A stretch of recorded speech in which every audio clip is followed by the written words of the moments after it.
Hello everyone, আসসালামু আলাইকুম। Me and my সন চ্যানেলের পক্ষ থেকে আমার সকল ভিউয়ার্সদেরকে জানাই আন্তরিক শুভেচ্ছা। কেমন আছো তোমরা? আই হোপ সকলেই ভালো আছো। আল্লাহর রহমতে তোমাদের দোয়া ও ভালোবাসায় আমিও ভালো আছি, আলহামদুলিল্লাহ। দূর দূরান্ত দেশ বিদেশ যে যেখান থেকে আমার ভিডিওটি দেখতেছো, অবশ্যই একটা লাইক দিয়ে ভিডিওটি দেখা কন্টিনিউ করবে। তো ভিডিওতে লাইক দেওয়ার কথা কেন বললাম, অনেক সময় হচ্ছে অনেক ভাইয়েরা পুরো ভিডিও দেখে বাট লাইক দিতে মনে থাকে না, তো সেই জন্যই হচ্ছে মনে করিয়ে দেওয়া, যাতে করে আমার কথাটা শুনে হলে অবশ্যই একটা লাইক দিয়ে যায়। এখানে হচ্ছে আব্দুর রহমানের আব্বু চকলেট নিয়ে আসছে, নারিকেলের চকলেট, আর এই চকলেটটা আমার কাছে অনেক ভালো লাগে।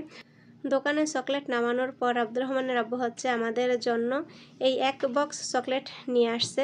তো আব্দুর রহমান হচ্ছে এটা ও খুলবে, এটার প্যাকেজিং ও আমাকে খুলতে দিবে না, তো নিজেই হচ্ছে যেভাবে পাচ্ছে ওইভাবে খুলে হচ্ছে ও একটা খাচ্ছে, আর হচ্ছে আমাকে বলতেছে আম্মু অনেক মজা, দেখো কি সুন্দর গাছে খেজুর ধরে আছে, তাই না? হ্যাঁ, সৌদি আরবে খেজুর বাগানে এরকম সুন্দরভাবেই হচ্ছে খেজুর ধরে থাকে। তো এই খেজুরগুলো হচ্ছে আড়া পাকা, একদম পাকা খেজুরের চেয়ে এই কাঁচা খেজুর বা আড়া পাকা খেজুর খেতে কিন্তু অনেক ভালো লাগে। দেখো কত সুন্দর খেজুর, এত মিষ্টি এই খেজুরগুলা।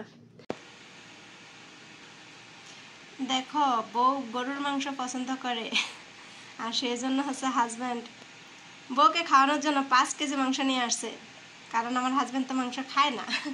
আর এই দেখো এখানে 5 কেজি ভুড়ি নিয়ে আসছে। আমারও বলতেছে তোমার সৌদি আরবে সব খানা মানে খাইয়া ফিরছে, কিন্তু তোমার গরুর মাংস নাকি ফিরে না, তাহলে এখন থেকে তোমার ফ্রিজে শুধু গরুর মাংসই থাকবো। যাই হোক, মাংসগুলো এখন হচ্ছে আমি সুন্দর করে ধুয়ে এগুলো হচ্ছে বক্সে বক্সে ভরে রাখবো। দেখো বুড়িগুলো কত সুন্দর করে ক্লিন করে, একদম পারফেক্ট সাইজ করে কেটে দিছে, দেখছো? অথচ আমাদের দেশে হচ্ছে বুড়ি কিনলে পরিষ্কার করার ঝামেলার কারণে হচ্ছে আমরা বুড়ি খেতে চাই না। আর এদেশের সিস্টেমটা কত ভালো লাগে, দেখছো কত সুন্দর সিস্টেম, কত সুন্দর ক্লিন করছে, দেখো একটু ময়লা নাই বুড়ির ভিতরে। কত সুন্দর করে বুড়িগুলো ক্লিন করে তারপর হচ্ছে কেটে দিছে। যাই হোক, আমাকে আর খাটনি করতে হবে না, যেহেতু আমি অলস মানুষ।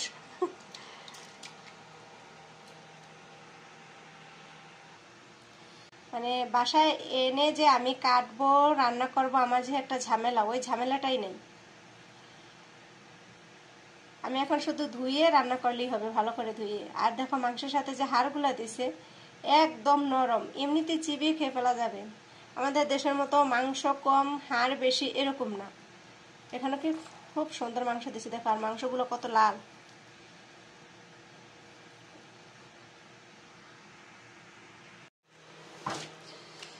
যাই হোক, ভুড়িগুলো হচ্ছে আমি এখন ধুবো, ভালো করে ধুয়ে পানি সেকে তারপর হচ্ছে আমি এগুলোকে বক্সে ভরবো।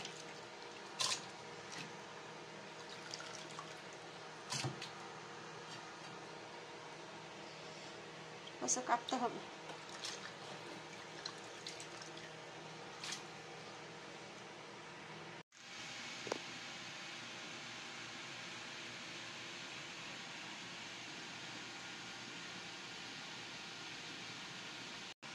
ভুড়িগুলোকে রাখছে হচ্ছে ছোটো ছোটো 6টা বক্সে, মানে যখন রান্না করবো তখন যখন ভিজানো যদি অল্প মনে হয় তাহলে হচ্ছে 2টা বক্স ভেজানো হবে, কারণ ভুড়ি একটু বেশি রান্না করা লাগে আর ভুড়ি একটু বেশি খাওয়া হয়।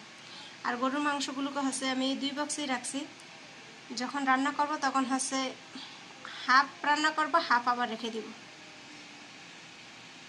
ভুড়ির মাংস ধোয়ার টাইমেই হচ্ছে আমি রান্না করার জন্য পরিমাণ মতো ভুড়ি নিয়ে সেটাকে হচ্ছে সিদ্ধ বসিয়ে দিয়েছি, কারণ যখন ভুড়িটা আমরা রান্না করি তখন হচ্ছে ভুড়ির ভিতরে গরুর গোবরের হচ্ছে একটা ব্যাড স্মেল আসে, আর সে কারণে হচ্ছে এভাবে আমি একটু হলুদ দিয়ে ভালো করে সিদ্ধ করে নিয়ে তারপর হচ্ছে এটাকে রান্না করবো, তাইলে আর ওই গন্ধটা লাগবে না।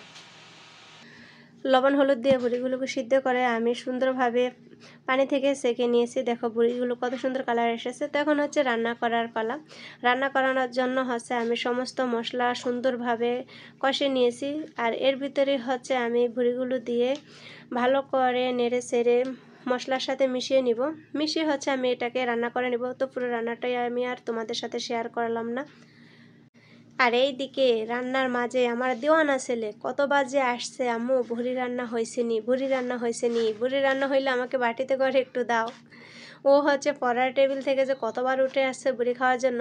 তো মাংসটা হচ্ছে কষানো হলে দেওয়া যায়, কষানো মাংস খাওয়া যায়, কিন্তু ভুড়িটা তো আর ওইভাবে খাওয়া যায় না, কারণ ভুড়িটা হচ্ছে ভালো করে সিদ্ধ হতে হয়। পরে রান্নার শেষে হচ্ছে ওকে বাটিতে করে দিছি, আর এভাবে বাটিতে করে খেতে আমারও ভালো লাগে, আমিও খাই।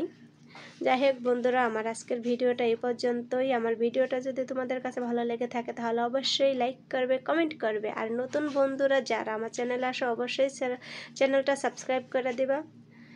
দেখো আমার রান্নাটা কত সুন্দর হয়েছে। আমি হচ্ছে এর সাথে ছোট ছোট টুকরো করে একটা আলুও কেটে দিছি।